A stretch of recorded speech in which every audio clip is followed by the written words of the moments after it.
Welcome to The Explainer. So let me ask you a deeply personal question. Have you ever just felt completely confused by where your life is heading? Have you ever felt entirely defeated by life's hardships? Like you're standing at the bottom of a mountain that is just, well, way too steep to climb. We all face moments of intense struggle, for sure. But today, we're looking at a story that literally redefines what it means to hit rock bottom and somehow find the strength to keep digging for a way out. We are breaking down the incredible true story of Chris Gardner, and we're going to extract the core lessons from his journey to see exactly how human resilience works in practice. Okay, let's dive into this. There's this incredibly powerful Hindi phrase drawn directly from our source material, and it really serves as the central heartbeat of this entire story. It goes, "Koshish karne walon ki kabhi haar nahi hoti." Now in English, this beautifully translates to, "Those who try never lose." I want you to just let that sink in for a second. Notice how it doesn't say that those who try will always win immediately. No, it says they never lose. Because you see, as long as you're actively trying, as long as you're putting one foot in front of the other, you're still in the game. This quote is the absolute ultimate lesson of Chris Gardner's story. It's a massive reminder that failure is only permanent when you decide to just stop trying. All right, moving into Section 1, the cinematic journey, bringing reality to the screen. Now, to bring a story of this magnitude to life, you need a cast that can convey both profound desperation and just unwavering hope. The 2006 Hollywood adaptation featured a phenomenal lineup, but what's absolutely crucial here is the dynamic between Will Smith playing Chris Gardner and his actual real-life son Jaden Smith playing his on-screen son Christopher. And listen, this wasn't just some clever casting gimmick.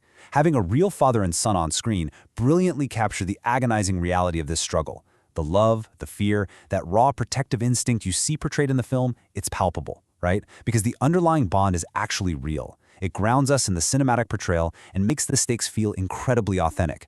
And that's absolutely vital when you're telling a story about a man literally fighting for his child's survival. Next up is Section 2, hitting rock bottom, when everything falls apart. I want you to think about a time you felt backed into a corner. A moment where it felt like there was absolutely no way out, and the walls were just closing in. Life rarely unravels just one thread at a time, does it? It usually happens all at once.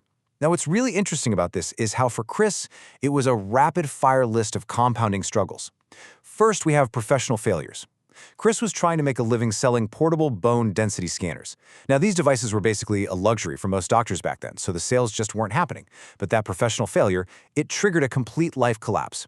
Tired of the constant financial strain and the endless failures, his wife actually decides to separate from him. And as a result of all this, he's left entirely 100% financially broke. It's a devastating domino effect. One pillar of his life falls, and it brings the whole shebang crashing down around him. To really understand the immense pressure Chris was under, we kind of need to map out the chronological flow of how quickly his life unraveled. Looking at the past, we have the building tension of his professional failures. This inevitably leads to the tipping point, his wife leaving. Suddenly, bam, he's thrust into his immediate reality. He is completely broke, and he's now a single father caring for his son. And then, looking ahead, we see his future gamble, an unpaid internship at a prestigious brokerage firm.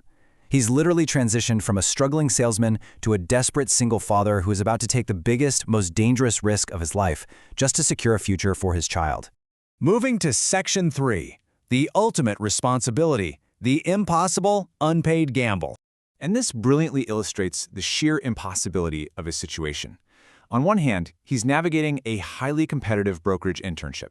And remember, we're talking about 1980s Wall Street culture here, a notoriously cutthroat environment of extreme wealth and, quite frankly, zero mercy.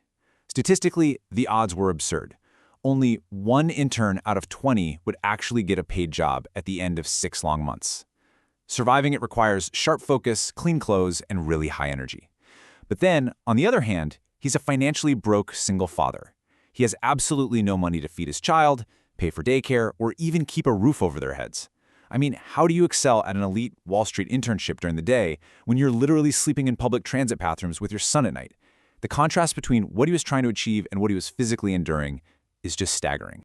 Well, the only way someone survives that kind of dichotomy is through mental toughness. We're talking about the psychological resilience and the sheer willpower required to keep fighting forward, even when facing severe poverty and depression. This isn't just some corporate buzzword. It's a vital mechanism for survival. Chris Gardner's journey embodies relentless perseverance when absolutely nothing is going right. And this connects directly back to us. When you face your own setbacks, mental toughness isn't about ignoring the pain or the fear. Actually, scratch that. It's more about feeling all of that crushing weight and deciding to take the next step anyway. It's about protecting your dream even when the whole world is telling you it's impossible. Because ultimately nothing is impossible. Against all odds, Chris Gardner survives that grueling 6-month unpaid internship. Despite the homelessness, despite the hunger, and despite the constant terrifying fear of having his son taken away, he actually outperforms everyone else. He secures the position at the brokerage firm, entirely changing the trajectory of his life and his son's life forever. I mean, the guy goes from sleeping in a train station bathroom to eventually starting his own multi-million-dollar brokerage firm. That's insane. He found his true happiness and success not through luck, but through just an unbreakable will to keep trying. So, as we wrap up this explainer, I want to leave you with a direct challenge. When life leaves you broke and confused, whether that's financially, emotionally, or spiritually, will you give up or will you keep trying? Will you remember Chris Gardner's invincible spirit? Will you remember that those who try never lose? The choice of how to respond to rock bottom is entirely yours. So keep pushing forward, keep learning, and whatever you do, never stop trying.